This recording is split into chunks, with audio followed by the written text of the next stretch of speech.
আসসালামু আলাইকুম প্রিয় খামারি ভাই ও বন্ধুরা, দেশ এবং প্রবাস থেকে যে সকল ভাইয়েরা এই ভিডিওটা দেখতেছেন সকলকে জানাচ্ছি আন্তরিক শুভেচ্ছা এবং অভিনন্দন। এই যে গরুগুলো দেখতে পাচ্ছেন কত সুন্দর করে কিন্তু খড় খাচ্ছে। মূলত আজকের আমি আলোচনা করব যে আমরা যে খামারে গরু আনি কৃমিনাশক কখন করব এবং সব গরু কি একই নিয়মে করা উচিত কিনা। আজকে কিন্তু আমি হাড্ডি সারগুলো আনছি প্রায় 7 দিন হয়ে গেল, 8 দিনের মাথায় আজকে বললে আর কি। এখনো কৃমির ডোজ দেই নাই, কিন্তু আজকে দিলাম আর। এখন বলতে পারেন ভাই 7 দিন পর কেন কৃমির ডোজ দিলেন? একটা ভালো প্রশ্ন। 7 দিন পর দেওয়ার কারণ হয়েছে আপনার, যেমন এই গরুটা দেখতে পাচ্ছেন, এটা আনার পরে পাতলা পায়খানা ছিল, এটা রিকভারি করলাম। এই গরুটা আপনারা জানেন এটা জরায়ু বের হয়ে গেছিল, সেক্ষেত্রেই কিন্তু রিজেক্ট হিসাবে গণ্য হয়েছে, এইটা রিকভারি করলাম। এই গরুটা একটু খোরাই ছিল এবং ঘটনা হয়েছে আপনার একটু পায়ের সমস্যা ছিল, এই যে এখন একটু হালকা সমস্যা আছে, এটা রিকভারি করলাম। এটার কিছু আপনার সমস্যা ছিল, এটাও রিকভারি করলাম। এই গরুগুলো রিকভারি 7 দিনে করার পরে একটু হৃষ্টপুষ্ট করলাম এবং কৃমির ডোজ দেওয়ার 2 দিন আগে কিন্তু আমি অ্যামাইনোভেট এবং ক্যাটাফস ইঞ্জেকশনটা দিয়েছি। মোটামুটি 24 ঘন্টা হয়ে গেছে। এই ক্ষেত্রে মানে কেন দিলাম, সেক্ষেত্রে দিলাম আপনার এই যে আরো বিবেকীয় সমস্যা থাকে সব স্ট্রং থাকবে এবং খাওয়ার রুচিটাও কমবে না, সেই ক্ষেত্রে এই কৃমি ডোজটা কিন্তু 7 দিন পরে দেওয়া। এখন বলতে পারেন ভাই আমরাও কি দেবো? হ্যাঁ, আপনাদের কোনো গরু যদি সমস্যা থাকে সেক্ষেত্রে আগে কিন্তু অ্যামাইনোভেট এবং ক্যাটাফস মেরে নেবেন, সেক্ষেত্রে কিন্তু আপনার গরুটা স্ট্রং থাকবে এবং খাওয়ার রুচি বহাল থাকবে।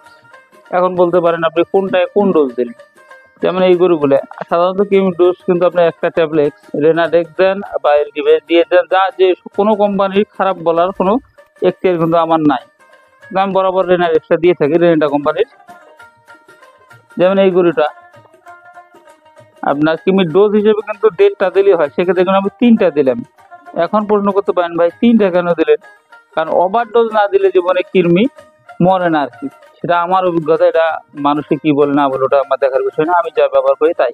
এই যে এটাকে কিন্তু আমি 3টা দিচ্ছি কৃমি ডোজ রেনাডেক্স, এটাকেও দিলাম 3টা, এটাকেও দিলাম 3টা। আর ওগুলো তো আমরা রাখি গরু, ওটা কয়েকদিন আগে দিয়েছি আর কি, ভ্যাকসিনও শেষ। এই যে এই যে গরুগুলো খাচ্ছে, এগুলো সবগুলো কনসেপ্ট আছে আর কি। এটা বাদে ছোট বাছুর, এটা কনসেপ্ট এখনো হয় নাই। যেটা দুধ হচ্ছে R15, আপনাদের পরিচিত গরু, দুধ 7-8 কেজি আল্লাহর রহম দিচ্ছে, সে 7-8 কেজি দিচ্ছেই। এই তবে এইভাবে আপনারা কৃমিমুক্ত মোটা তাজার প্রথম স্টেপ এবং পরজীবী যে নিধন করে, সেই নিধনের প্রথম স্টেপটাই কিন্তু আপনার কৃমিমুক্ত করা। এইটা হালকা পাতলা বাগানে ছিল, সেক্ষেত্রে কিন্তু এটাকে আজকে দেই নাই, এটাকে আমি কালকে দেবো। আজকে রিকভারি ওটিসি খাওয়ানোর পরে পায়খানাটা শক্ত করার পরে কিন্তু আমি কৃমিনাশকটা দেবো। তাহলে আপনারা প্রথম স্টেপে যে কৃমিনাশক দেবেন সেটা হচ্ছে আপনার অবশ্যই গরুটার ফ্রেম অনুযায়ী, যে বডি ওয়েট অনুযায়ী, তাতে কিন্তু ওভারডোজ দিতে হবে। ওভারডোজ দিবেন, আবার সতর্কতামূলক একটা বিষয় খেয়াল রাখবেন যে গরুটা অতি দুর্বল না হয়। দুর্বল হইলে কিন্তু দেওয়া যাবে না, দরকার পড়ে আপনি 10 দিন পরে কৃমিনাশক করবেন, সেক্ষেত্রে গরুটা ভালো ফলাফল পাবেন। কিন্তু একেবারে দুর্বল গরুদের কিন্তু হাট থেকে আনার পরে 3 দিন পরে দিয়ে দিলেন, খাওয়ার রুচি সব অফ হয়ে যাবে, সেক্ষেত্রে কিন্তু খুব ঝামেলা হবে।